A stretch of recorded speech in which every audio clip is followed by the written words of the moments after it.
it's sad that I don't mind about getting relegated. I like playing in the Championship. It's the manner of how we're getting relegated. And it's only the fact that Southampton are somehow worse than us.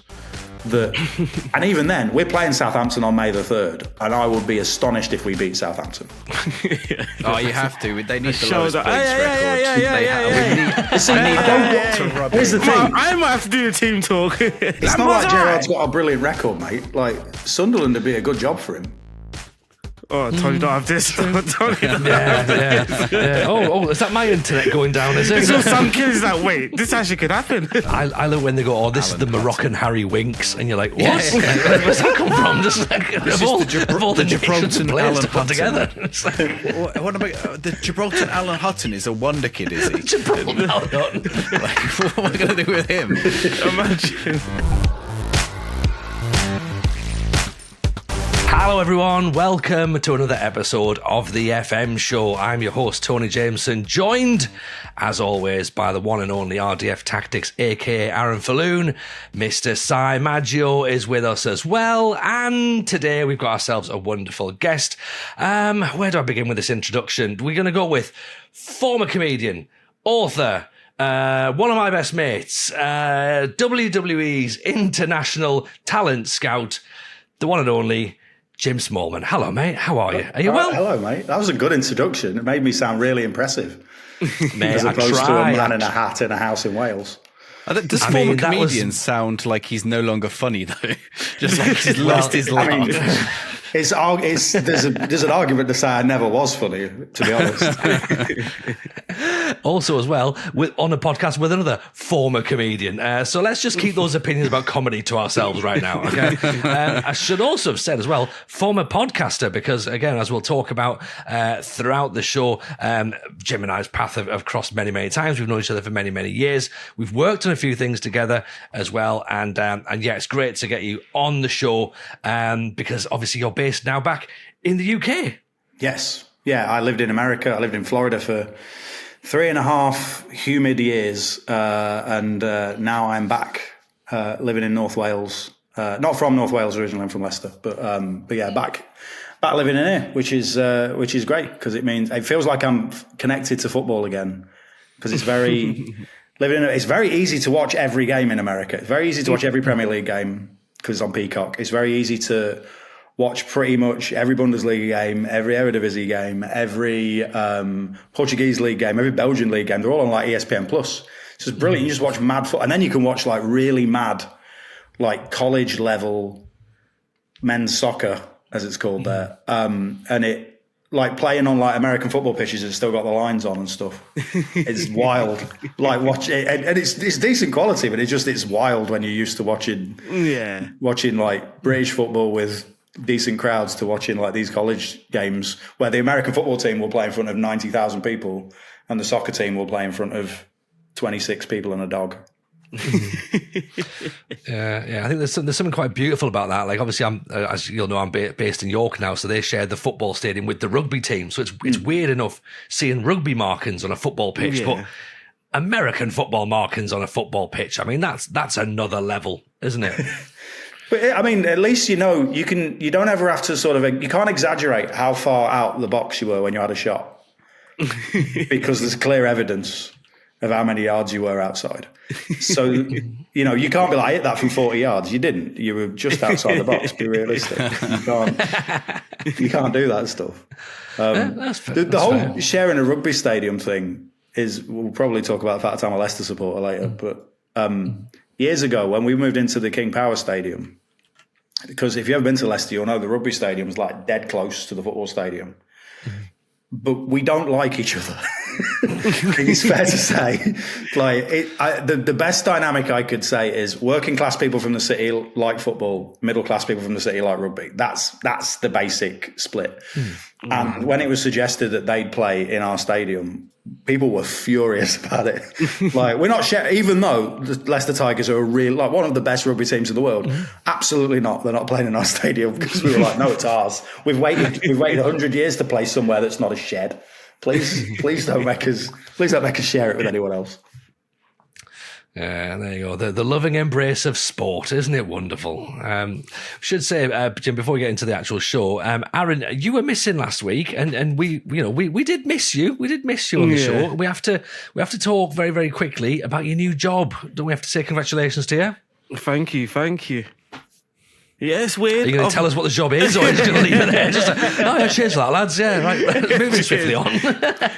So yeah, we've been speaking on previous podcast episodes about how much work I've been trying to put in or have been putting in to find this scouting role, and it's one came to me, and it was with Sport Republic. So easier to explain it, a bit like Blue Car, the Chelsea company, and they've got other clubs. It's not just Chelsea. There's Strasbourg as well.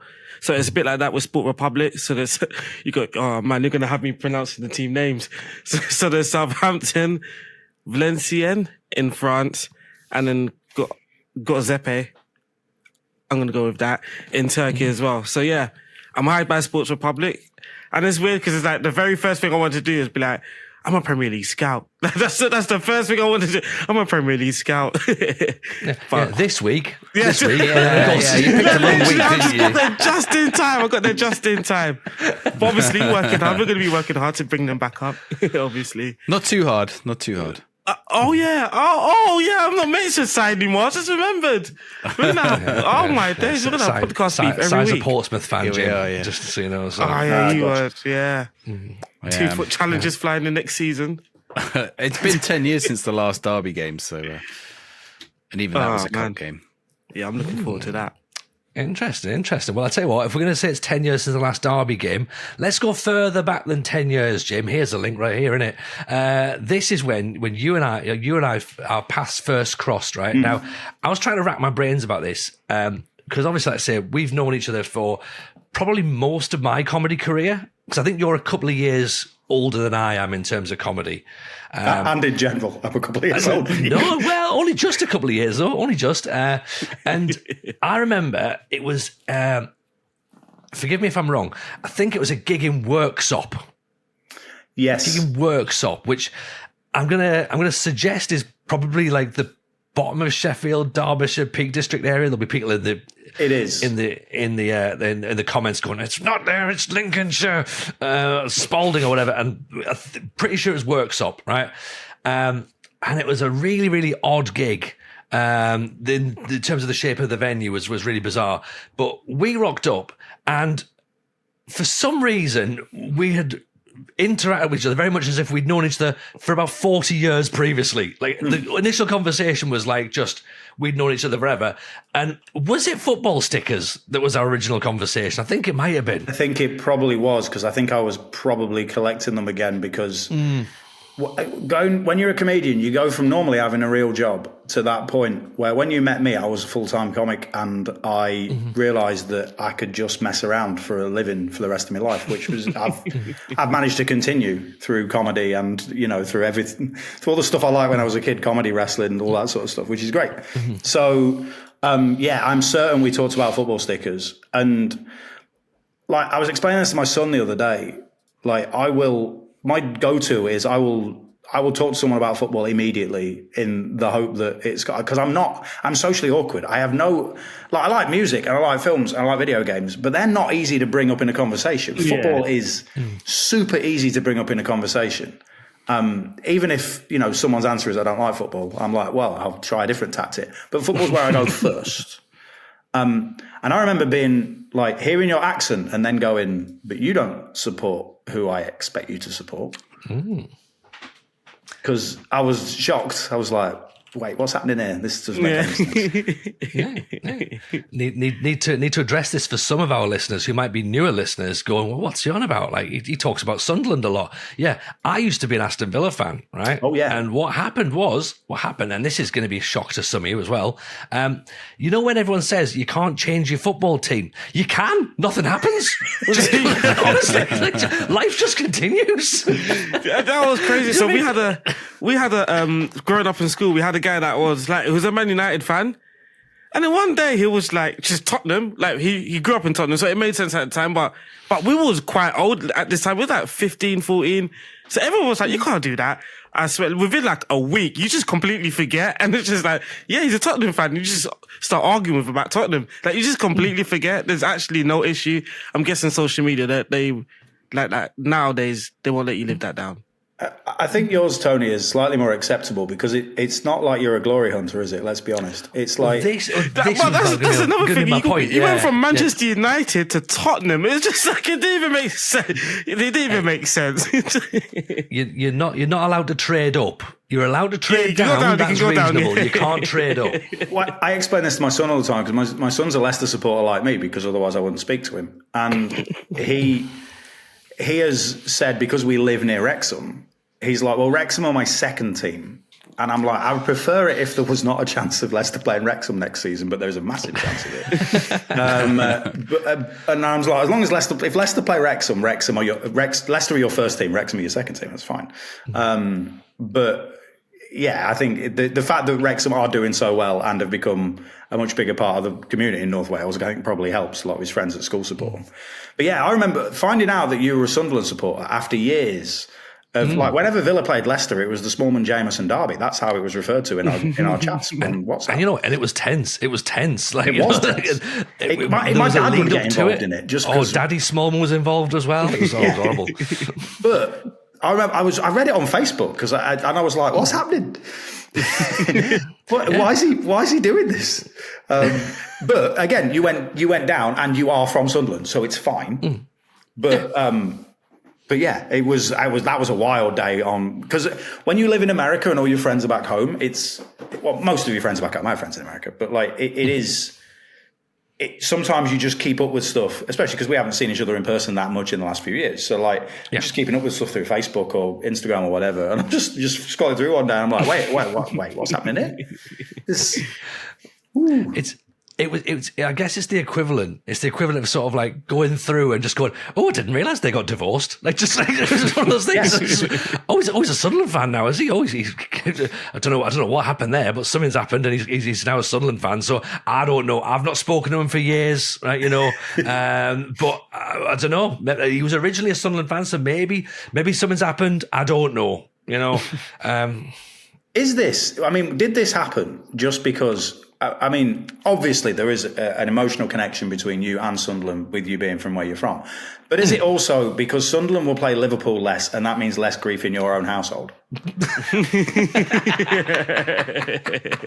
I'll tell you what it is. Right, obviously, we discussed it at great length. It was the appointment of Steven Gerrard was the one. I was just I'm out. Yeah, I'm done. Yeah.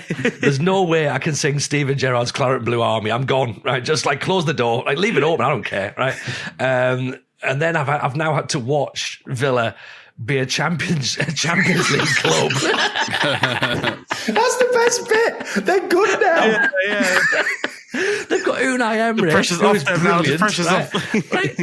like without name dropping, like John McGinn, like knows who I am. Like so that's like it's pretty decent. Like I mentioned, I've taught him a few times, and like I'm looking at the team. They've got brilliant players. Villa Park is like one of the best stadiums in the world. Like it is. It's stunning, and they're in the Champions League now, and I'm just sitting there going, well, hopefully we'll duff the playoffs and we'll have another year in the Championship. That'll be good. Oh, man. I'm busy singing for the better Bellingham at this point. Job's better, isn't he? Help me out here, Si. I've made the right choice, right? Well, I mean, it's very late in your life to change team. It's like... I don't know about it. I mean, what happens now if Sunderland get Steven Gerrard as their next manager? then I have to find a new team, and then there'll be a new team. Well, because something terrible would have to happen to Sunderland for us to go far enough down for Gerrard to be a viable option. You think so? I think that's not beyond the realm of possibility. Championship teams picking up Lampard, Rooney. True. It's not like Gerrard's got a brilliant record, mate. Like Sunderland would be a good job for him. Oh, Tony, don't have this. Tony, don't have this. Yeah. Oh, is that my internet going down? Is it? So some kid is like, wait, this actually could happen. Oh no. Oh dear. Oh, this is why I don't like real life football. I haven't fully thought this through, have I? You just got to pick a non-league team. That's where you got to go. But then again, Gerrard might end up there because I think that's potentially his next club. I like seeing when famous players go, I'm gonna manage as long as I can manage a good team. And then that point of like when they start losing jobs, like how far down are they willing to go before they go, I'll just be a pundit. Like yeah. I can still be around football and I can get paid loads of money and not have the stress of having to manage like 20-something-year-old blokes. So I'm gonna be a pundit instead. So I don't know when Gerrard's gonna fall out of it because I don't know if he loves it that much. I mean, no, I would suggest not. Given his managerial movements, I would suggest he's not really in it for the love of the game, should we say? Probably a bit less than next season. No more. Look. Oh, mate, could you? I mean, look, right. Let's talk Leicester for a second, right? We'd said before we started the record that there's been 2 times Leicester has been the greatest save on Football Manager, right? One, the year that you won the title, which we had that conversation at the end of the season that you nearly got relegated, and you said to me, "We will win the league next season." And I remember laughing so hard. I was being daft at the time. I mean, I didn't put money on it, which I wish I had. Yeah. Because I'd have $5,000. But like, but we were like, people forget we won like 8 out of our last 10 games. Yeah, it's how you ended so strong. Yeah. And then we fired the manager in the summer for reasons we won't talk about. And then we appointed Claudio Ranieri, which everyone was like, what are we doing with Claudio Ranieri? And then only lost 3 games all season and won the league. And I was trying to explain this to someone the other day. Like, I'm in a chat group with some friends, and 2 of them are Man United fans. And one of them, Chris, he's a lovely guy, but he will complain constantly. Like, Man United will lose or win a game 1-0 and be like, it's the worst display I've ever seen. To which I will say, I support a proper team. You want to have ups and downs. You've just had ups for like most of my life. And, you being 13th in the league is the end of the world. Like, supporting Leicester's brilliant. I went to my first game in 1984 when I was 6. And I've been to a couple of thousand games. I went to every game home and away for 16 years. And then I became a comedian and I couldn't do that anymore, but I still tried to go to as many games as I could until it really, really took over. And since 2000, we've won all 3 major trophies because we won the League Cup in 2000 and we won the league in 2016, won the FA Cup 2021, won the Charity Shield in 2021. We've also won League One and the Championship. We've gone bankrupt twice. We've had all kinds of scandals affect the club. We very sadly had our owner die in a helicopter crash. We have, it's the most, and to me it's normal because they're my football team who, I read forums and look at all this stuff up to do with Leicester every single day. But if you take a step back, we're the most insane club in Britain because none of that stuff should have happened. We absolutely should not have won the league. And all we did was anger the rest of football, and that's why we're in the position we're in now. But it's wild. It's absolutely when we won the league, I cried like a child because I'd never thought we'd see anything happen. I used to tell this story a lot because I was a comedian when we won the league, I got loads of work out of it because I was the only Leicester supporter who was a comedian. And Jack Whitehall claimed to be, but he's not. He just went to school there. And he supports Arsenal. Why would you lie? But he supports Leicestershire, the county team. His dad's a Leicester supporter, and his dad did send me a really nice message because his dad's Gary Lineker's agent as well, which was all this mad stuff was happening when we won the league. And I was on TalkSport and 5 Live and stuff all the time. It was great. But I would always say to people, I remember going to my first game, and I went with my grand's second husband to the first game. I didn't go with my dad, who ended up going to thousands of games with. And when I got home, because my dad had been working, when I got home, Leicester had beaten West Ham 2-0 the first game I ever went to. And my dad, kind of got down on one knee and put his arm around me and went, look, you don't have to do this. You can support someone good. I'll take you to watch them. don't do this to yourself. We'll never win anything. And I was like, nah, kind of a bit like my son is now. I'm like, I keep saying to my son, look, we are bad. And he's like, yeah, I don't mind. I like going to games. It's fine. But then when we won the League Cup in 1997, that was like, we never thought that would happen. We still hadn't won a final at Wembley at that point, but we never thought that would ever happen to us. Beat Middlesbrough in a replay at Hillsborough. I was at the game. And I remember afterwards, my dad being like, it's just not any better than this. We finished 9th in the Premier League that year as well. It was brilliant. Like, it's never going to get any better than this. And I'm like, you know what? I don't think it is. And then we went back down to the Championship and then down to League One. And, when we were playing teams like Cheltenham in League One, we absolutely never thought we'd even be in the Premier League again. So Come on, Cheltenham, let's believe. Cheltenham, let's believe. but that League One season, bizarrely, is probably one of my favourite seasons as a fan. It's one of the last seasons where I went to most of the games before comedy took over. Yeah. And I remember we'd go to places like Cheltenham where we'd never been because we'd never played in League One. And we'd take like 4,500 fans to Cheltenham like on a Saturday because we were just going everywhere and having a good time and it was fun. And then obviously we won that division and then things got better. But that's the reason why when people will talk to me and go, who's your favourite Leicester player? Obviously, Jamie Vardy is one of my favourite Leicester players. But my favourite Leicester player is Andy King. Because he plays for Wales, all my family are Welsh, so we support Wales, not England. So Andy King played for Wales, but he also is the only player, and will only be the only ever player to do this, to win the top 3 divisions with the same team. And only ever scored bangers as well. Like...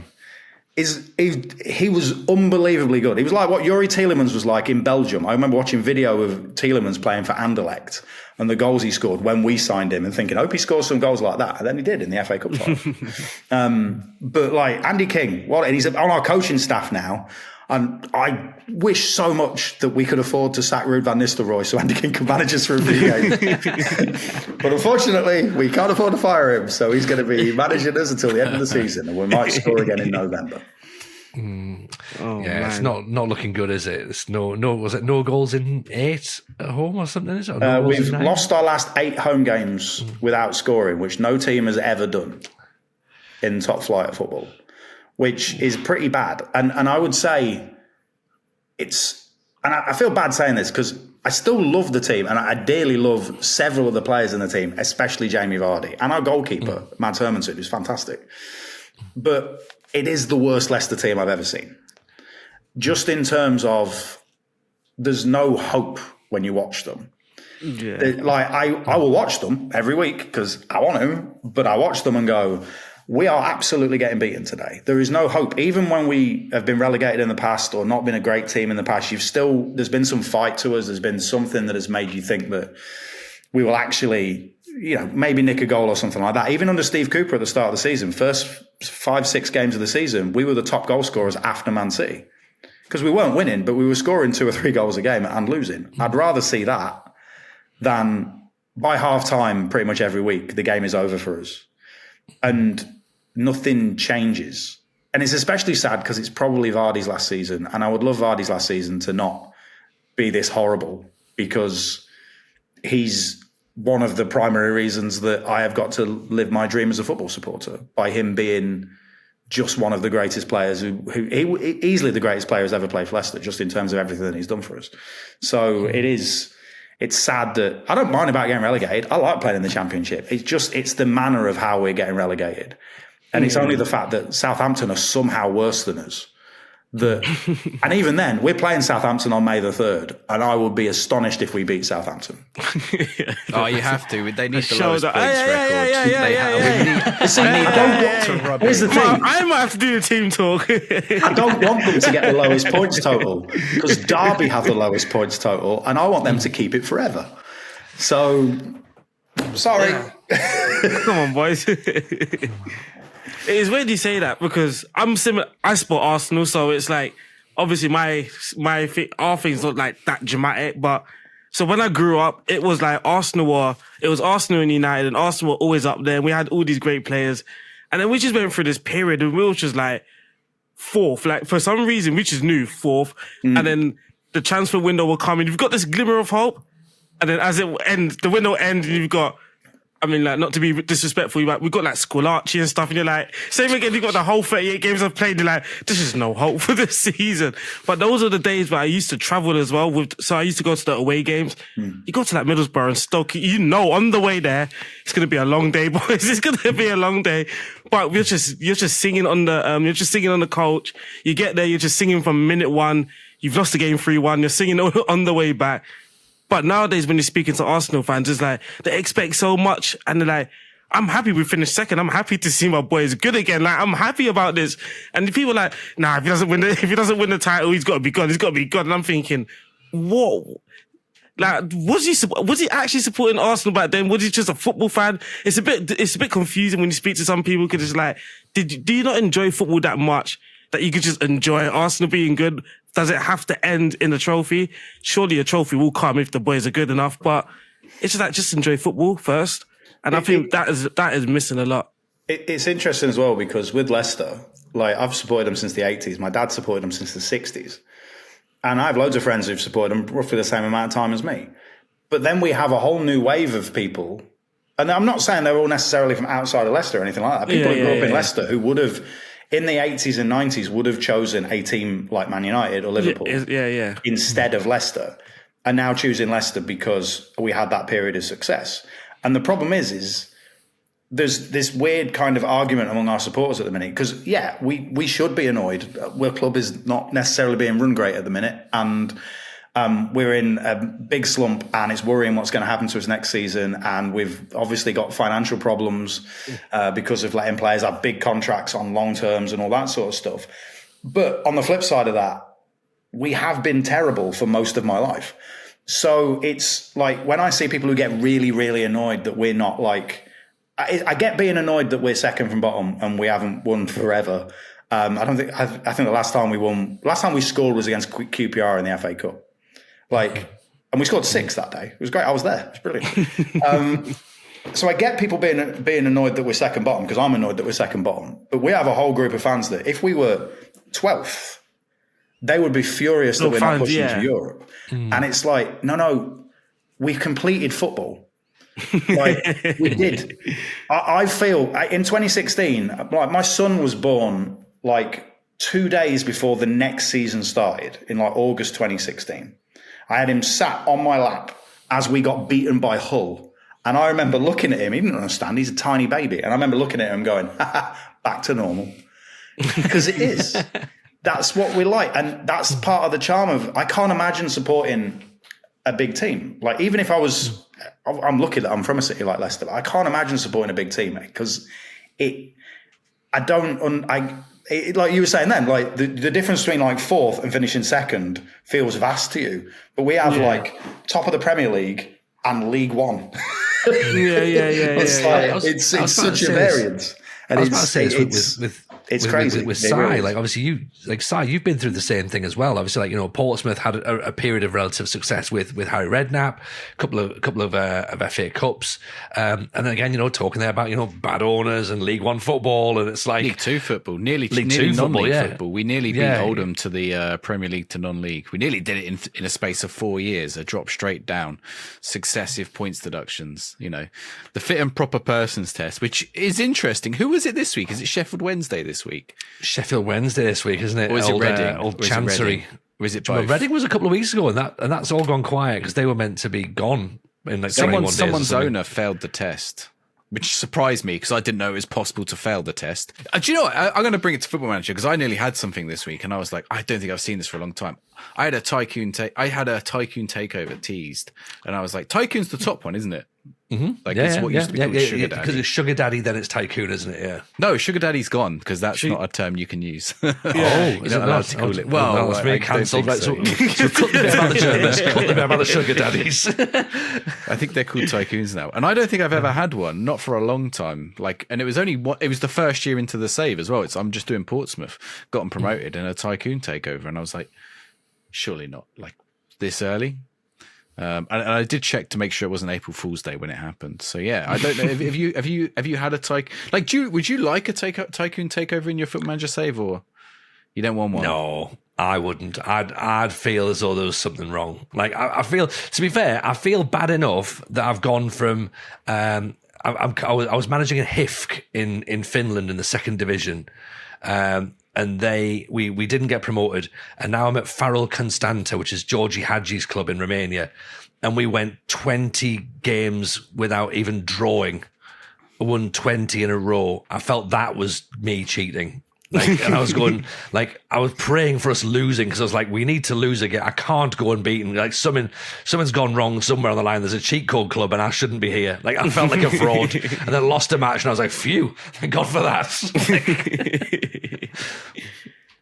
Yeah, attacking, I don't know, possibly in the game, maybe they should implement it in a way that you can accept and reject that opportunity, because that could really kill your save, right? If you've got a plan and you want to play your game in a certain way, then a tycoon comes and there's 300 million in your transfer budget, and you're like, man. Yeah, it just ruins it. It's like... That ruins it for you guys. No, not me. Not me. Give me that money. Yeah, for you guys, not me. No, I'm shopping. What are you saying, Jamie? Are you rolling out the big bucks, or are you keeping it a bit homegrown? I remember playing Championship Manager years ago and realising that Tranmere had more money than everybody else by a weird glitch. Yeah. And so I would always be Tranmere because it's fun to spend money. But this is back when the world's most expensive player was £6 million. Yeah. It's wild to me when you get a few seasons in on Football Manager and you're like, hang on a minute. Why are Leicester buying players for £57 million? We ain't got that money. This is the thing. What are you doing? This is the thing that I've struggled with, right? Since the game's developed, right? And obviously I don't, watch as much football as I used to, and certainly now definitely not Premier League football. It's more Championship than it was League One. Looking at some of the transfer fees that go around, I'm looking, this is ridiculous. I'm not paying £50 million for a backup player. Don't be so daft. But I look at Football Manager for the realism, right? And I know we obviously have people talk about, Football Manager's not realistic. Well, of course it's not, because anybody can win the league, right? We've debated this so many times on the show that if Football Manager was real and it was realistic, you'd only be able to pick 2 teams, and the rest of the game for the entire year would be dull. You'd be going, brilliant, my save's fantastic, I finished 12th, and that's it, right?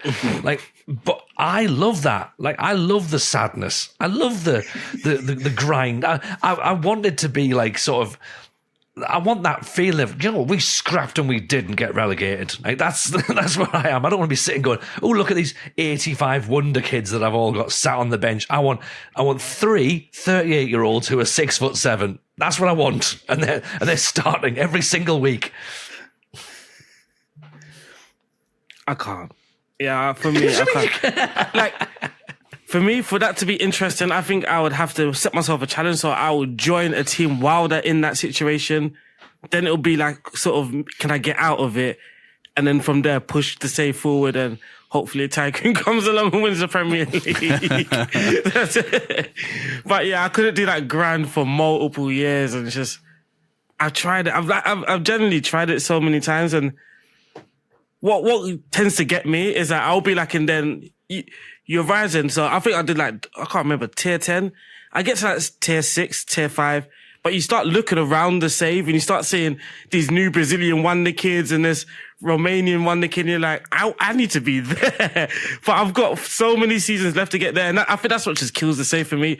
And I'm I'm just going to start a new one so I can be already there and start signing those players.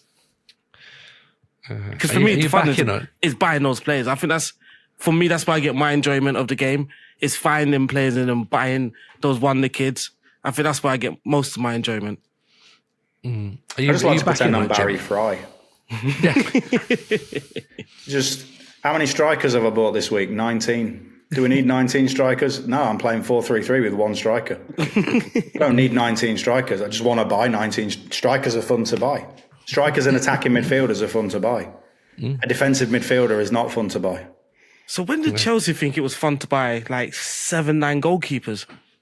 That can't be fun. The Chelsea thing's wild as well. Just speaking as someone who every year is waiting for the FA's announcement that we're being deducted points for being too close to the financial line, and then Chelsea sell their own women's team to themselves for 200 million quid. You're like, oh, that seems fair. I bet they get investigated. Yeah, all of that is just, I don't understand none of that stuff.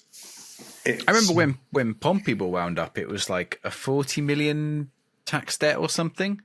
And I was like, no, it was a 40 million debt, but like the taxes not being paid was part of it. And the bank wouldn't lend him any more money. And I was like, Man United have like 10 times that amount of debt. Okay, they have assets or whatever, but it's like, it's just, it's basically, do the banks decide whether your team can continue or not? Like, it's just down to some bank manager somewhere as to whether your team exists. And we nearly didn't.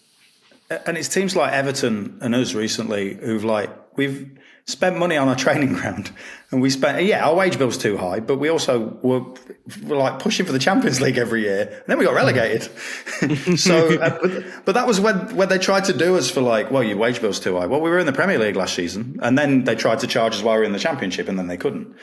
And you do know that as soon as that happens and you win a legal case against the FA, you're like, well, nothing is ever going in our favour ever again. Like, they'll get Forest eventually, just like they're getting us. We'll get Everton eventually. It's just, it's really annoying when you look at teams like Chelsea and teams like Man City who, like, I can understand Man United having all that debt because of the history that they've got. I can't understand it with teams like Man City and Chelsea where they have essentially got a tycoon and bought the league. So, and some of when Chelsea started putting people on like 17-year contracts to get around financial fair play. Yeah, this is what I thought. Like, for me, this is what I felt. It wasn't so much about all the money that they spent. It was just like the amount of people that they were bringing in. I'm just like, for player development, like, I'm just thinking about for the players themselves. I'm like, this can't be good for them. And obviously they've got agents, whatever. I was like, I don't know who's advising these people, but I'm just like, right, look, Chelsea, they've signed 4 centre midfielders. They play 2. Now they're looking at you. Surely in your head, that is not a good move. But obviously when that contract's in front of you, it's just like, it's very difficult to say no from going like to $5,000 to now 80 grand a week. It's and 80 grand for 7 years or whatever it is very difficult to say no. But at the same time, I don't think that's very healthy for football. I don't think that sets. Yeah, it just doesn't look good. It doesn't look good. Clubs just looking at that thinking this is what we can do now as well. It's just, it wasn't nice seeing that happen. It's wild as well how many £100 million players there are now, which still seems like an astonishing amount of money for me. And like, I mean, Chelsea have 2 in their centre midfield, neither of whom. I think if I went into my son's school with around football mad kids and went, name 200 million pound players who play for Chelsea, they would not pick the 100 million pound players. And that to me is just a bit like, wait, why are we spending that much money? I understand. I know Jack Grealish doesn't always look like a 100-something million pound player, but I understand why Man City played 100 million. And then proceeded to take all the creativity and interesting stuff out of him completely and made him play boring football. But hey, listen, we played boring football last year and won the championship because we did. But if you ask most Leicester fans, we passed the ball around because Maresca is a Pep devotee, and we passed teams to death. And every now and again, we'd play a team who went, we don't have to just sit around and watch them. Oh my God, what game was it? I think I tweeted about it. It was a Leicester game in the Champions. I'm trying to remember what match. It might have just been pressed. One of those clubs. It was just funny just watching them. It was just literally walking around like, we're fine here. You do your passing. They literally just sat and they're like, and it was like literally the worst. Sorry about that, but it was literally like the worst 30 minutes of football where Leicester just passing behind the back line and the striker was just doing this fake, like he's doing something, but he's not. He's just doing that like they're not going forward, so I'm not doing anything. And it was just like that. Centre backs are just stopping that. The game froze. It was on like when it worked. So we had some games where it worked great, and then we won something ridiculous like 23 out of 26 games, and then we just went, well, we're promoted. So. And that's one of the reasons we're as bad as we are this season, because we got promoted with a team that passed teams to death, and the same as Southampton, and then we got promoted to the Premier League where we're not good enough to do it.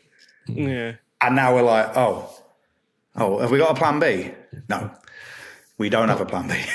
And we have a 38-year-old striker and no other strikers. Yeah, people say similar about Burnley as well. Yeah, Burnley was the same. When they got promoted, Vincent Kompany did exactly the same thing. So I'm hoping when we get relegated, and it sounds really properly, and this is not the formation I play in Football Manager, I promise you.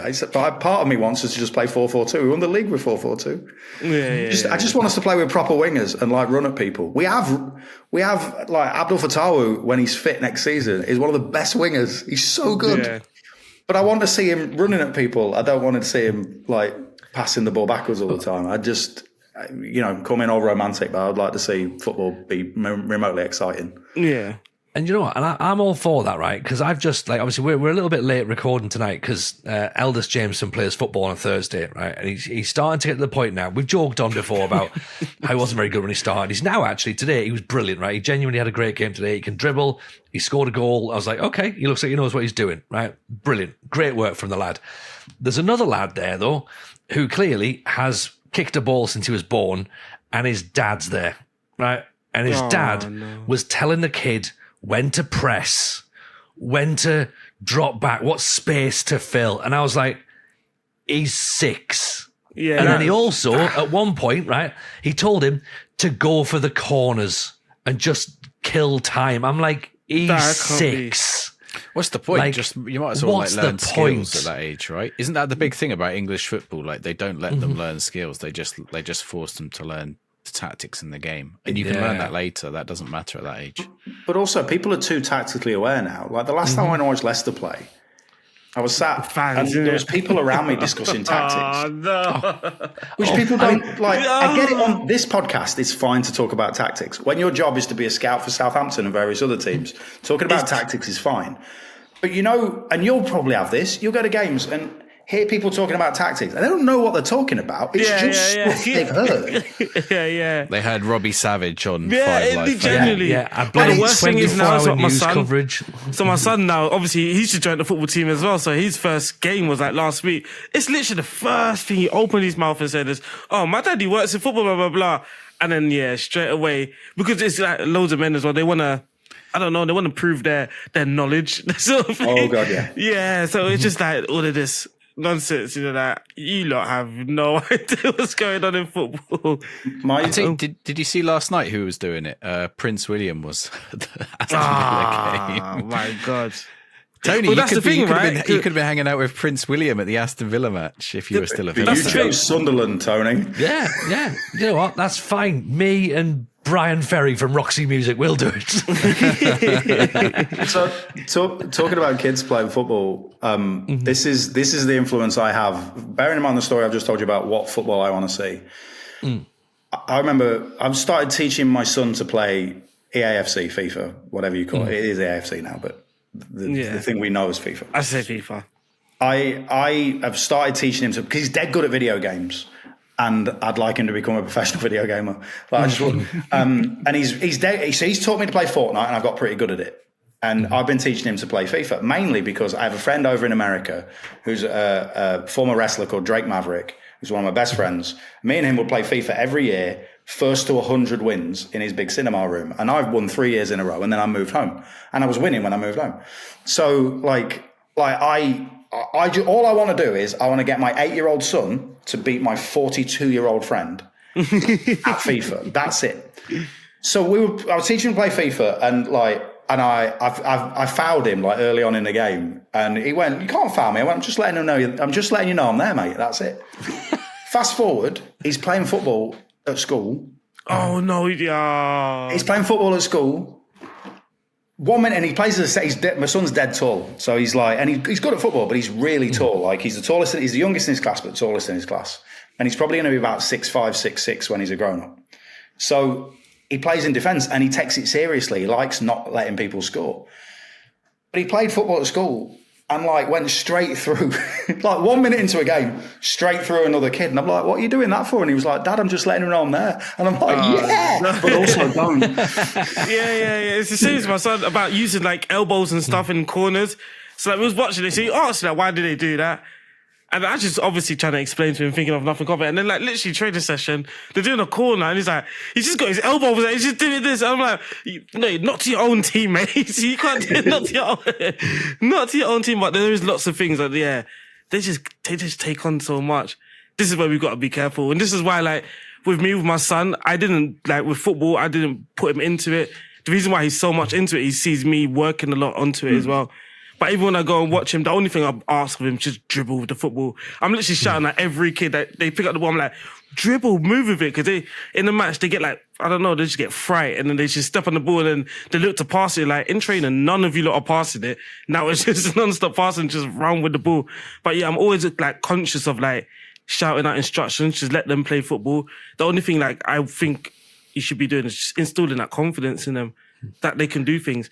And making mistakes. I think there's literally scared to make a mistake. And I'm like, you literally need to make that mistake so you can do it right the next time. You literally need to make that mistake. And yeah, trying to get that into them is it's a bit hard. But then again, though, I mean, you look at the Premier League. No one's allowed to make a mistake, you know. That's and why, isn't it? That's like I'm looking at my son, you know, who whenever he kicks the ball falls over. Like that's his big thing. Like, you know, and then he spends the rest of the match working out his goal celebration. I'm like, mate, you've barely even kicked the ball in a straight line. Like, don't get too far ahead of yourself just yet. My son is obsessed with having nice boots and goal celebrations. Oh no, I got my son the all black boots.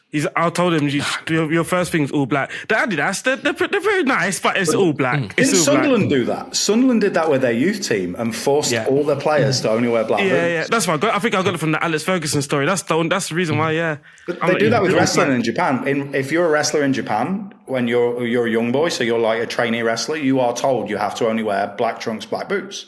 You're not allowed a gimmick. You're not allowed like interesting stuff. It was weird because I wanted that's a very Japanese thing, and that's the football equivalent. Is Sunderland black boots only? It was weird. I wanted him to have a little moan. Like for some reason, I wanted to have a little moan about it. So I was like, no, black boots only. Then we bought it. And he's like, yeah, I quite like these. I was like, oh my God. I think football boots, and I can't remember how many times I've said this, but football boots should be like belts in martial arts. Like you should all start with black boots, and then eventually a few extra skills. You can get a white stripe on them, and then you can start to move to yellow and red. And then by the time you're really, really, really good, you've got multicolored boots. That's how it should be. And then you walk out on the pitch and go, right, they're a good team because they've got multicolored boots. And you look at everyone else and go, no, it's a team full of black boots, lads. We're going to win this one. Great. The last time I played for a Sunday League team, my uncle used to work in a prison, like a young offenders prison, as a prison warder. And they had a staff team, and we'd play games inside the prison. And I turned up to play I'd never played for them, and I'd probably not played Sunday League football for like 2 or 3 years. So I'm in my mid-20s, and I go and buy a pair of boots, and I bought red boots. So when I'm in my mid-20s, it's like the early 2000s. So I went and bought a pair of red boots. And this is when people didn't all have multicolored boots. Yeah. And I turned up and I'm getting changed, and I've got no tattoos then or anything either. I'm very different, and I'm putting my red boots on, and literally all these like properly hard prison warders who I'm playing with are going, "Oh, you think you're good, do you? You got red boots?" I'm like, no. One of them called me Paolo Di Canio. Paolo Di Canio, as if he'd have red boots. I was like, I'm not what. It is though. I always think that, like, when you're back, like, it's pressure in it. I said that as well. Like, funny enough, like I think a scout asked it on LinkedIn is that when you're scouting, that you take notice of the player that's wearing the pink boots and that sort of stuff. And I think early on when you're scouted, looking for that wonder kid, 100%. Like the first thing you're seeing, like for me, it was the colour of the boots and the person that walks out of the tunnel last. I was like, if he walks out the tunnel last, he's wearing like a number 7 or a number 10. He might have something about he might have something about him. Yeah, that was my thing. Obviously, after a while, all of that it becomes a bit nonsense. But at first, it was like whoever's got the pink boots, he must be decent. He must be. Oh, I think I might have found the reason they called you Paolo Di Canio. He had white boots, I think, didn't he? Gold boots. Oh, nice. Look at them. Yeah. And he did have black boots most of his career. This must have been like some little promo to sell his own boots, I think. But has he gone to like Screwfix for his like work boots as well? This is terrible for the audio listeners, by the way, but he's wearing work boots with what looks like a security tag on his ankle. He's got holes in his jeans as there's well. Every chance there's a security tag on his ankle. It is Paolo Di Canio. Wait, but they're not fashion holes. It's the thing. Oh, that was wild. Look how focused his eyes are. So the ankle tag thing. So like, isn't that around the back of the boot? Isn't that supposed to be around the back of the boot as opposed to over your ankle? I should say, by the way, just for legal reasons, I'm not suggesting that Paolo Di Canio played with an electronic tag at any point during his career. Other footballers did, but not Paolo Di Canio. Paolo Di Canio, everyone. Well, actually, no, we can't say nice person either. So, moving swiftly on. We all loved him when he shoved the ref, though, didn't we? Let's be honest. Secretly, we liked him. We all loved him for shoving the ref. We liked that bit, and we liked when he slid on his knees against Newcastle when he was managing Sunderland that one time. But apart from that, Paolo Di Canio once did a volley, right? So should we talk Football Manager for about 5 minutes before we end the show? It seems reasonable, doesn't it? Jim, you've been travelling around, obviously. As we said obviously you're back in the UK, you're out in the States for a bit. Have you now got a lot more time to play Football Manager?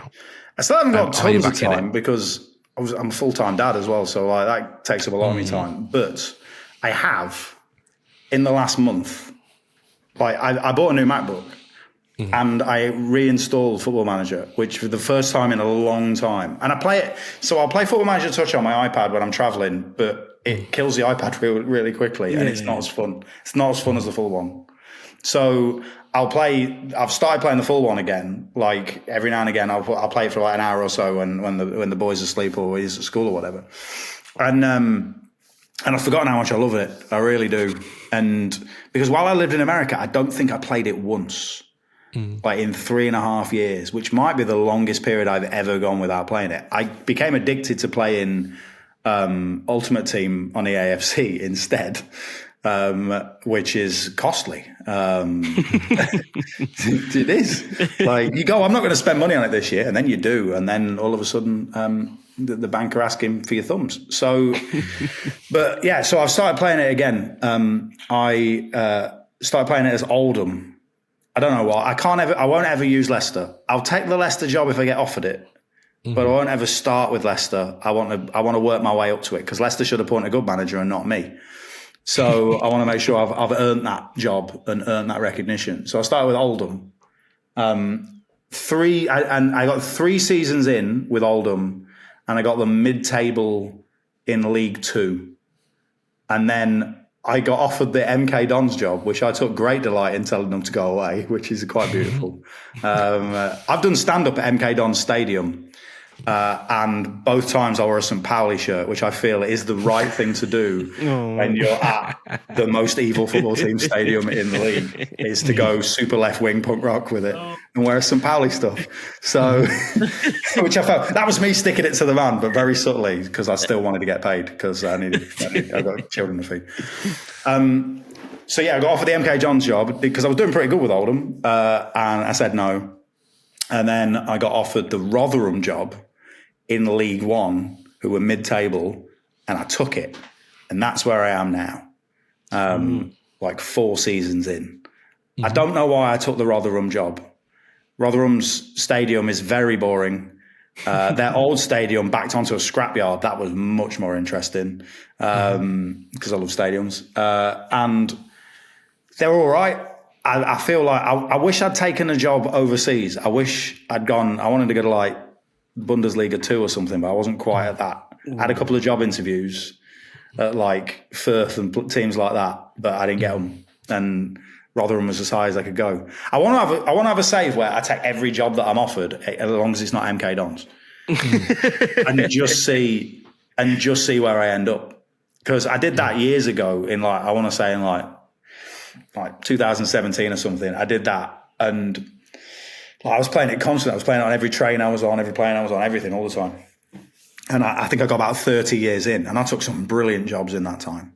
Some fantastic jobs, like nearly as much travel as I've actually done for work. It was great. End up in the J League, just mad stuff. It was great. Oh my days. So if you're offered a job, you have to take it. Yes. Is that like that? Yeah, you don't necessarily. I mean, you can apply for jobs if one really sticks out to you, but if you're offered a job, have to go.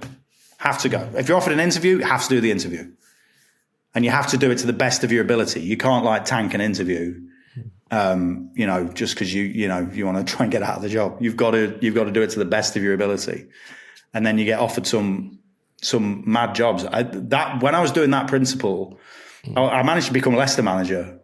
And Leicester were in the top flight, I'm pushing for the Champions League. And then I got offered an interview for like, I want to say Schalke, like, but they were in Bundesliga 2. And for some reason they went, you're in the Premier League, we're going to offer you the job. And I had to do the interview and I got the job and I had to leave a better team for a worse team. Oh my days. Because if you take that principle, you know, you can end up anywhere. And now I've got a half decent computer. I can actually run about 200 leagues at once. So I want to end up somewhere really ridiculous. But at the minute, Oldham and Rotherham, it could not be any less ridiculous. It's the most boring two places I could have ended up. Oldham and Rotherham.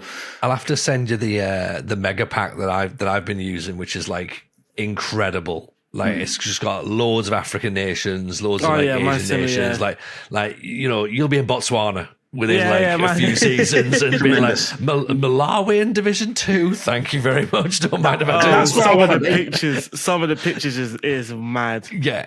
It's honestly, it's so much fun. Like, it's brilliant looking around at the teams being like, oh, I'm going to have to try and like relearn everything right now. Just like this player has jumping reach of 3. Ooh, he's the best player in the league. Like, yeah. There was, I think it was South Africa. It was like a lot of the times it would be like strength 1, jumping reach 1. Yeah. And he was just like, yeah, he's not making it in Europe. I'm sorry. I did Indonesia a couple of years ago, and you would love Indonesia, Jim. Like, it's class to manage out there. Like, everyone's kind of the same level as well. Yeah. But as I say, like, anyone who's got a double attribute is incredible. And the league sort of rules were you're allowed 3 foreigners, 2 of which can be from anywhere, and 1 has to be from Asia. So basically, every team has 1 Brazilian striker, a Serbian centre back, and then like an Australian midfielder, and you're like, right, who's got the angriest defender or best striker? And that's how the league is decided. What's the goalkeeper? Every goalkeeper is 5'7". You're like, great, we're just going to score 88 goals this year, shall we? It might be the J League. I'm not sure, but there is a league where the rule is the goalkeeper has to be from that nation. China's like that as well. Oh, I think it might be China. That would annoy me.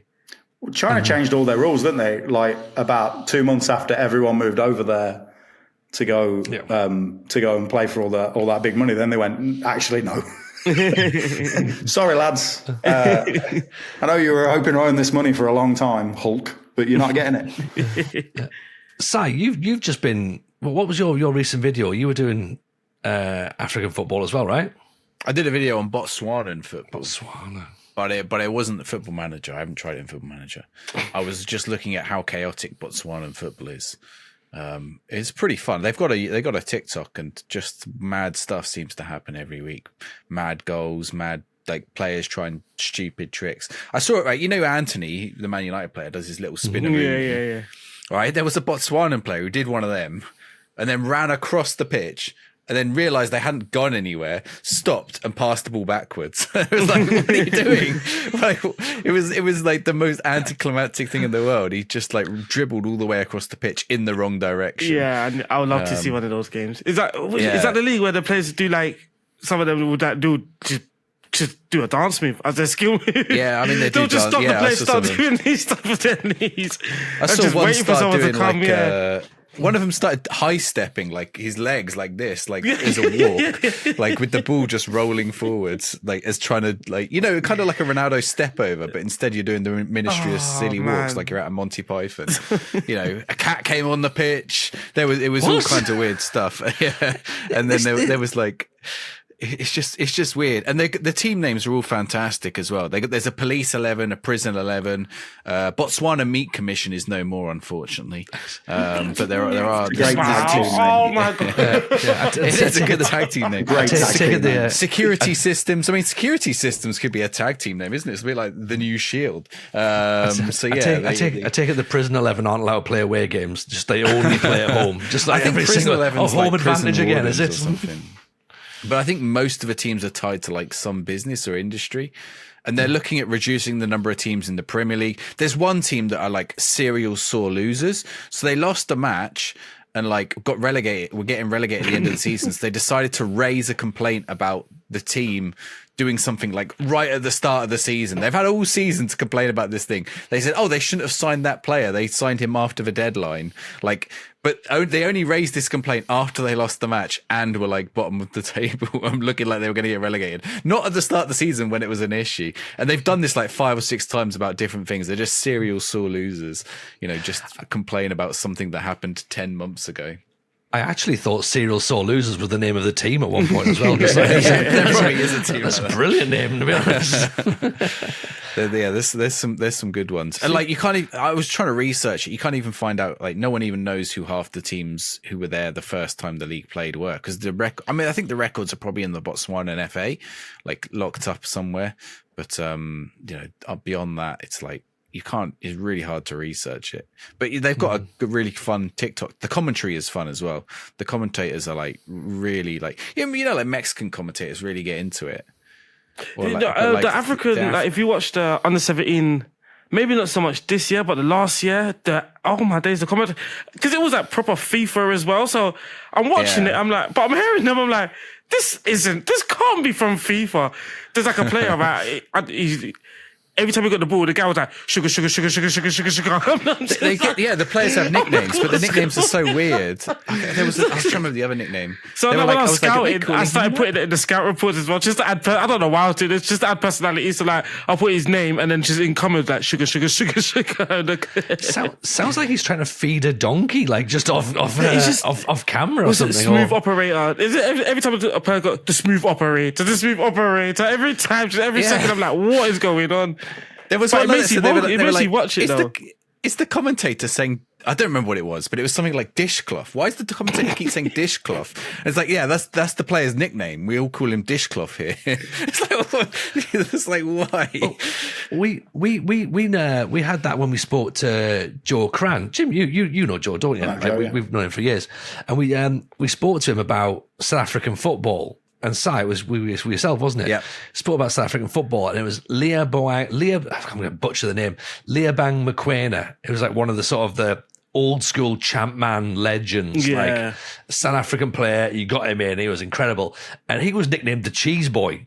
And like, we're like, why is he called the Cheese Boy? And it was just like, he could afford cheese. I was like, brilliant. That's like literally the nickname. He was rich, so he could afford cheese. I was like, all right, cool. I remember what the name is. This is literally it. The like nickname, Kenny the Real nickname was Estate, you know? CCTV. He keeps going CCTV, CCTV, CCTV. I didn't play for Security Systems or Prison 11 or Police 11, by the way, which was the best thing about it. He played for one of the other teams as well.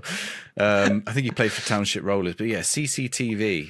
I was like, there's got to be a story behind that nickname, but I couldn't find it. I was you go down a rabbit hole, man. You go down a rabbit hole. To find out why the guy was named Sugar Sugar, it was just like a rabbit hole. And only to go like on Facebook, because a lot of Africans, they're like heavy on Facebook. Only if it's like you're trying to figure out why, but they don't actually say the player's name. So they also say Sugar. So if they're talking about the player, they just call him Sugar Sugar. And it's like Baby Messi and that sort of thing. It's like they just call that player that. And I'm like, no, I need his actual name. I'm trying to find out who this guy is. You know when Footmanager gives you like, this is the next Messi, or the next like, you get some really ridiculous ones like, this is the next, I don't know who. I love when they go, this Alan is the Moroccan Hutton. Harry Winks, and you're like, what? Where's that come from? Just like, This of is the Gibraltar Alan to put Hutton. together. It's like, What about the Gibraltar Alan Hutton is a wonder kid, is he? Gibraltar Alan Hutton. Like, what am I going to do with him? Imagine. The Peruvian Andy Hinchcliffe. It's like, yeah, cheers. That's like the equivalent of when you learn to be a music journalist. What you do is you just pick a band and on drugs. Yeah. So you just pick a band on the drug. So this is now the football equivalent of lazy music journalism. I'm here for it. The ones I want. So whenever I see one that's like, oh, this is the Chinese Marouane Fellaini, and I'm like, okay, is he a defensive midfielder or has he got massive hair? I want to know which thing is the game picking up on. You know, that's what I'm looking for. But there's some weird, like, African football is a lot of fun, but there's a lot of problems as well, unfortunately. You know, I think it's definitely. I might have to do. You did the African save this year, Tony. Oh, honestly, I loved it. Genuinely, we started at Black Leopards, which was great. And who did I sign? Oh, Hugo Rodallega, aged 42. Made sure I got Hugo Rodallega in. Because why wouldn't you? And Black Leopards was fun. And then we moved to the Kaiser Chiefs, which was like so much better. But it was Kaiser Chiefs when they were like 7th. So I had to take them up to get them towards the African Champions League. So we didn't just jump straight in, which I guess sort of made it a little bit more enjoyable.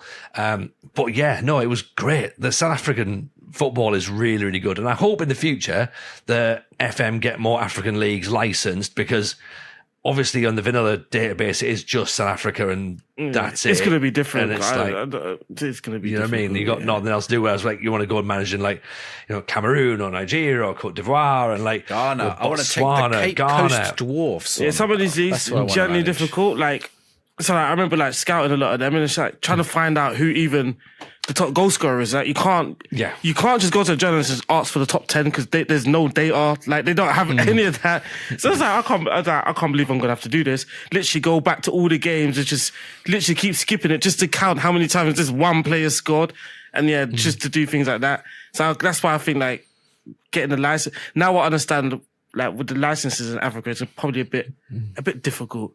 I think it's improving, but for now it's going to be a bit difficult. Yeah. There you go. Have we sold you on African football for your next journey, Jim? So what's that? Say again, sorry? Have we sold you on African football for your next journey? Mate, I'll go and watch football anywhere. Like, I go to Japan tomorrow for a holiday, and the first thing I did was, where can I go and watch football? And there's only one J-League game I can physically get to on Sunday, because none of the Tokyo teams are playing. Just one Tokyo team that I forget the name of that has just been promoted and I've never heard of before.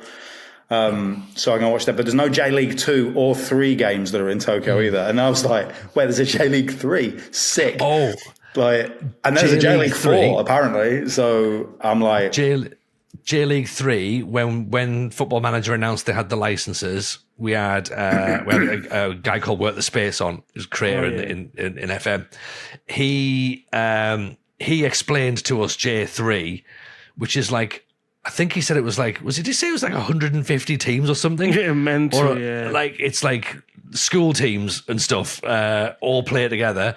And then once you've done 150 matches, you get to the end of the season, there's 2 playoff games, you get through those, you have 1 playoff match against the team who might get relegated from J2. If you don't win that, that's it. Like there's literally 1 team out of the 150 go up. What a pointless division. Well, I don't know. So my recommendation for anyone who wants to have a weird understanding of Japanese football, I love Japan and everything in it, but there is manga and anime called Captain Tsubasa. There's also a video game you can go on PS5 and everything of it.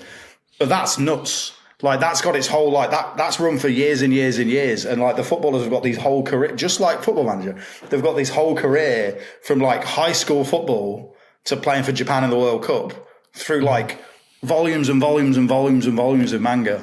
It's not even the only one either. There's like tons of these mangas. Yeah. I think there's Inazuma 11 as well. Oh, and yes. I found out one called Blue Lock the other day, and I was like, where they're all locked in a big facility and forced to play football. It's just because there's this weird subgenre of manga anyway. So there's basketball ones and volleyball ones, and it's just like it's crazy. The Captain Tsubasa video game is nuts. It's like those old arcade games where every now and again you just hit a shot so hard that the goalkeeper can't hold it and falls into the net. It's brilliant. With this, you hit a shot and like there's one team you're playing, and like these 2 brothers who are twins like stand on each other's shoulders and then jump up into the sky and then come back down, and you're like, I would, if they did that in the championship, it'd be brilliant. We did a watch along on Patreon of Shaolin Soccer, which is like the greatest film of all time.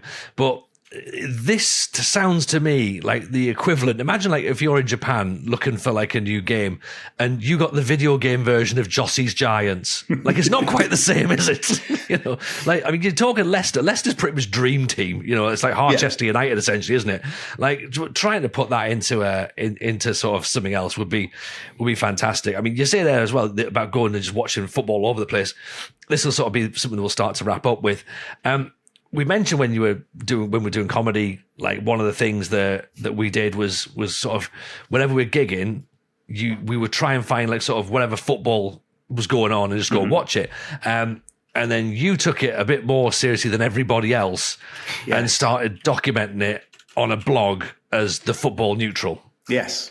Which I reread some of it the other day because the blog's still there because I'm too lazy. Every year I'll get an email going, you should probably renew the domain. I'm like, yeah, okay. I forgot I even had it. So footballneutral.com, it's still there. I went to like about 80 games over the space of a few years. The thing that stopped me going to games was Leicester winning the league because every week I had to, for the latter half of that season, I had to write about that instead because it was affecting me. I couldn't go and watch another team play.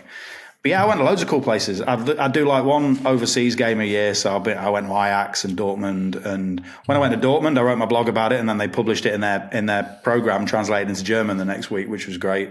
When I went to Ajax, their ultras were really nice to me and gave me like badges and stuff. And it was like, I went to Hertha Berlin, and then went as like the most memorable games I went to in England were all completely insane. So, like, I went to watch Eastbourne play. I think it was Eastbourne. And they had a Brazilian playing for them. So, Eastbourne were playing about tier 9, I think, at the time. And they had a Brazilian kid come, and he came on as a substitute. And there's about 50 people at the game. And when he comes on as a substitute, everyone's nudging each other going, here's the Brazilian lad. And they'd signed him from Malta, a team in Malta. And he came on and he was 5'3" and weighed about 4 stone. He was the most lightweight footballer I have ever seen in my life. And the first thing he does, he gets past the ball on this horrible bumpy pitch with like long grass. He gets past the ball and he does like 3 step overs, nutmegs someone and falls over. And I'm like, this is going to be the greatest thing I've ever seen. The next thing he does, he hits the bar from 35 yards. Then he gets barged off the ball by traditional, normal tier 9 English centre-back and gets literally knocked about 10 feet in the air. It's brilliant. He scored. He assisted a goal. He faked injuries 6 times, which people were just like not falling for. Like the referee's walking over going, there's nothing wrong with you, mate. Get up. It was beautiful. And then we did stuff like I went to watch Newport and the Isle of Wight. I watched their reserves play. And there's like 4 people in the stadium. There's me, another comedian, and then like outside of the people who work for the teams, and then like someone who works for the local newspaper, and I think someone who just had to open the gate of the stadium. There's no one else there. And it's the only time I've ever walked into any venue anywhere. So in Wales, you know them food hygiene things you have to put you have to put them in the window in Wales to say whether you've got 1 to 5 hygiene. You have to. It's a legal requirement. It's not a legal requirement in England or Scotland or anywhere else. It's just Wales. I walked in to that place and it had proudly on display its 1 out of 5 hygiene rating, which is worse than getting a 0. You can get a 0 for missing paperwork. 1 means you got rats and stuff. And they just proudly, it's the first thing you see when you walk into their stadium. It's just mad. It's and it was stuff like that stuck out. And going to watch Colwyn Bay. I watched Connors Quay because they're quite local to me. But I went to watch Colwyn Bay when Frank Sinclair was their manager. And I went and stood behind the dugout and just had a chat with him. A game was going on that he was managing, but I wanted to ask him about playing for Leicester and the 2 amazing own goals he scored for us, though. If you've never seen the one against Middlesbrough from 30 yards, it's brilliant. Oh, man. But I got to do all kinds of just weird stuff, and it kept me busy when I was away in different weekends in different places. And when I lived in America, I go and watch Orlando because it was my local team. And they would have big signs. They have safe standing. And they would have big signs, and they have ultras, and the atmosphere's kind of good, but they have these big signs that say, warning, it gets a bit rowdy in here. And I'm like, it doesn't. It's a Disney version of football a little bit. It's nice, and it's fun, and it's an incredibly friendly, really good community club, but it's not a rowdy atmosphere if you're European. So I've been to watch them, and I've been to watch Fort Lauderdale play and Tampa Bay Rowdies play, and then I just started because there's not as much football to watch there, I just go and watch NFL games or basketball games to get my go into different sporting venues buzz. But now I'm doing the job I'm doing for WWE. I get to go to different countries. So whilst I don't have time to watch games while I'm out watching wrestling, I will at least go and buy loads of football shirts. So, at least get to take a little side trip and go and buy football shirts while I'm there. Get onto the Mexican shirts. If you go, I bet you get to go to Mexico. There's some nice Mexican shirts. I would love to get to go. The thing is, I'm the international scout. But I do everywhere other than North America. Someone who does the yeah. So I'll miss out on that, unfortunately. But yeah, I get to go. Most of my stuff's in the UK, but I get to go to Germany and places like, and I've been to Italy and Spain this year, which is all cool. So it meant I went to Barcelona and saw the fact that the new camp's not there at the minute.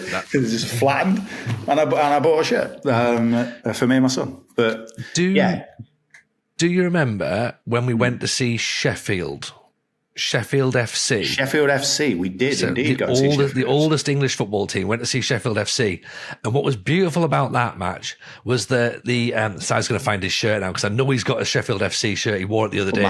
I literally have it. It's about what it was here. They had the old school scoreboards, which was just a number that you hung on the board like a cricket club, essentially. And they'd clearly never had someone score more than 5 goals at a match before.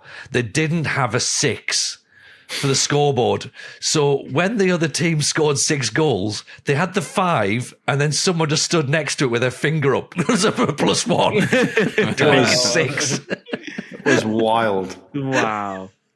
Also, so I went all 3 Sheffield clubs while I was doing that. Oh, we did United. We've not done Wednesday together. That's the only one we've not done. I did Wednesday on my own because I was doing the City Hall one week. But Sheffield Wednesday, when I was growing up, my uncle was a Wednesday supporter. So if I wasn't watching Leicester, my uncle would take me to watch Wednesday. So I remember standing on the cop there, like when Trevor Francis was their manager, and they were pretty good. And they had, they had Chris Waddle, who's one of my all-time favourite non-Leicester players. And so they were great to watch. And I remember it being about £2 for me to stand on the cop there. Fantastic big terrace. I went back there when they were in the Championship, and this would have been maybe 7 years ago.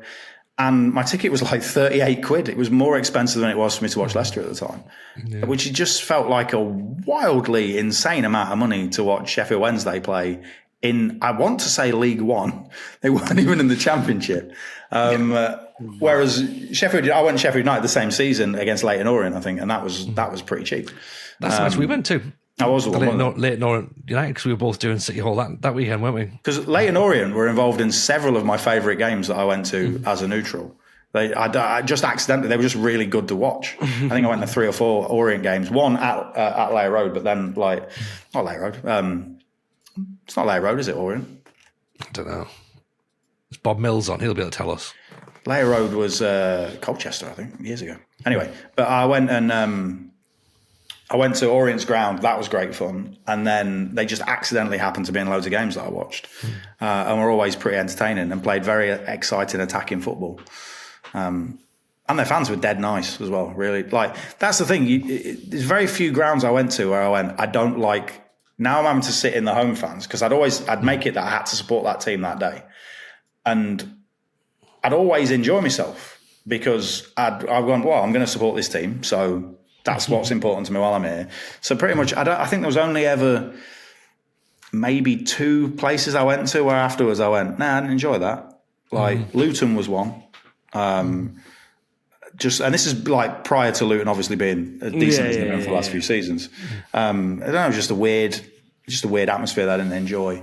And I forget what the other one was. The other one, and again, it was a near London team. Every time I went like up north, like Guiseley, they're great.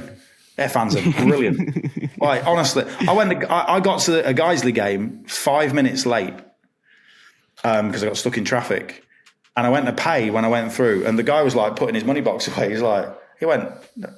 I've closed the money box now, mate. You don't need to pay. In you go. I was like, thanks. Cheers, mate. Appreciate it. I mean, you are not adhering to the Yorkshire stereotype at all. And I went in, and then I talked to there was one security guard guy there who'd been there working for Guiseley for years and remembered Frank Worthington playing for him.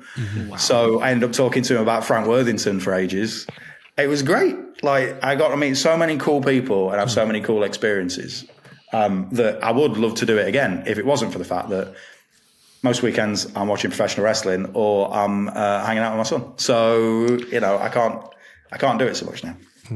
Well, I mean, definitely if it's, obviously you said that the website's still active, go and have a look at it, because if you are struggling for an FM save, there's definitely some inspiration to be had over there. So, cool. You know what? I mean, I've enjoyed this. I've enjoyed catching up, enjoyed chatting a bit of FM and some of the stories. We're going to lock it down, as we tend to do at this moment, and go and do some more discussions over on Patreon. Si, is it your turn to do the plug for Patreon, I reckon? I've been doing it. Aaron's not been here. I've been recovering for him. That's a fair point, actually. Yeah, that's a good point. Yeah. Aaron was off swanning around with his new fancy job last week. Right, Aaron, you can plug the Patreon. Can you remember what the link is? Yes, the link is patreon.com/the FM show pod. Patreon.com/the FM show pod. You can support the channel from as little as £3. Make sure you go and check out the link, because you're going to see some bonus content. This is some all-round brilliant content, and you're going to see what we're chatting about today on there as well. There we go. Absolutely. There we go. Get it out of the way. Smooth. I like that. Smooth as. And also, Si, as well, we can talk about the FM show tournament. Not on this episode of the Patreon, but obviously maybe leading up, we might have some more updates on that via Challenge. 164 competitors we managed to round up. That's some good Well, going. 166, but 2 dropped out, so we replaced them with 2 others. So 164 is the Are we going to mention the little bit where I was potentially not in it? Tony thought he'd signed up, and he goes, "I can't see what group I'm in." I'm like, "Tony, you haven't signed up." He forgot he'd signed up. So, I had definitely signed up, but then there was the joke going around that I've been knocked out before the competitions even started. I was like, well, yeah, probably. Well, there are a few creators using pseudonyms, so I'm not going to call them out, but so I did wonder if you were using a pseudonym. Yeah, I haven't got the interest in thinking of another name. You could be playing some big creators in there without knowing it. Yeah. So yeah, you go. So we'll do some FM tournament updates as well. Jim, if people want to keep up to date with things that you're doing, where can they find you, or what can they do? I only really have Instagram these days. I have Threads as well, but I don't. I post every now and again if I think of something. But I'm Jim Smallman on most social media.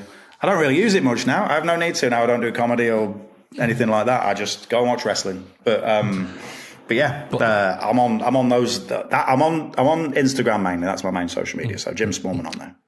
And the Football Neutral blog as well. The footballneutral.com. I made 2 books out of it. Before I'd written a book about wrestling, I self-published. I put all the blogs together each season. So like you can get a couple of, I think they're on Amazon and stuff still. So there'll be links on Football Neutral. So footballneutral.com.